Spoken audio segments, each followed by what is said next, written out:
Welcome back to Shining City. I'm Carrie Healy.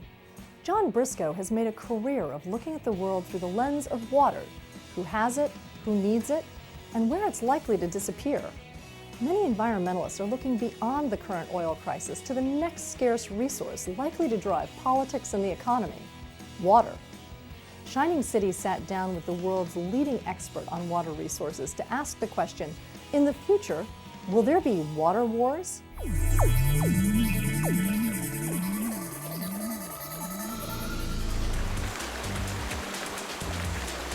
I think there are seeds of both. What the question means is there going to be conflict over it? Is water the next oil for conflict?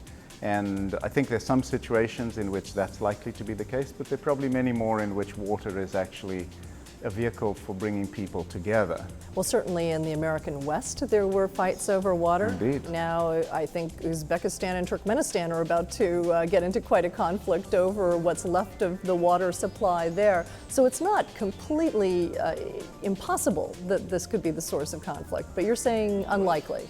Right. Well, the American West, you know Mark Twain's famous statement. He said, "Whiskey's for drinking and water's for fighting."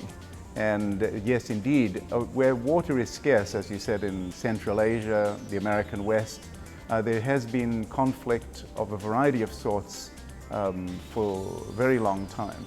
The question really is, if you have normal relationships between countries or between states, is water sufficient to override normal relations? And we don't have any cases of that sort. California and Nevada may not agree on water, but this is dealt with through political processes, through legal processes, and there's never a sense it's going to mean war. The United States and Canada is never going to mean war. So where are the most interesting water issues around the world? And Pakistan, as you know, is really a really interesting case of water because it's essentially a country built around a river, a bit like Egypt is actually. One single irrigation system in Pakistan is around 10 times the size of the state of Massachusetts, a single canal system. And that meant massive migration, and whatever it is, 160 million people in Pakistan basically live on that river. When Pakistan was created, the border with India separated the irrigated area, which was mostly in Pakistan, from the headwaters, which are now mostly in India.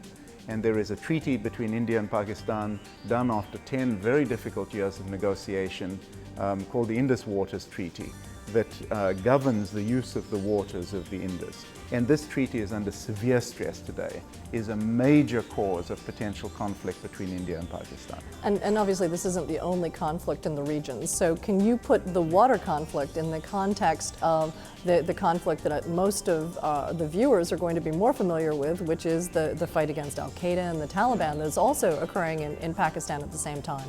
But you have between India and Pakistan basically a war of words over the Indus now.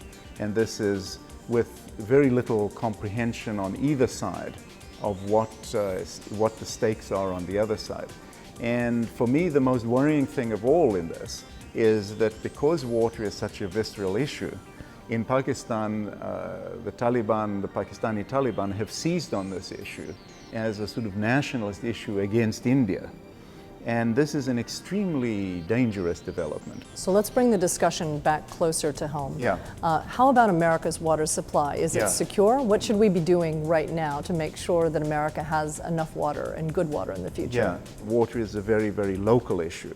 And here we sit in Boston, and we have one of the great water supplies of the world, the Quabbin Reservoir, which is an enormous protected catchment with very high quality water. So basically Boston is in incredibly good shape, in unreasonably good shape. So what's the answer where there is scarcity of water? Because there are a number of countries around the world where there are problems with water. We think of water scarcity as being people with insufficient water to drink. But for every liter of water we need to drink, we need 1,000 liters to produce the food. So drinking water is actually a very small proportion of what we need. 80% of water use... But that's not insignificant. We need the food. Absolutely, we need the food. But it's different from this issue of supplying water to people. And implicit in that is, if you could take agriculture and you could reduce agriculture's use by 20%, there's the supply for Los Angeles twice. You seem to me, despite climate change and all the challenges that you mentioned, all the possible conflicts over water, you seem to be an optimist.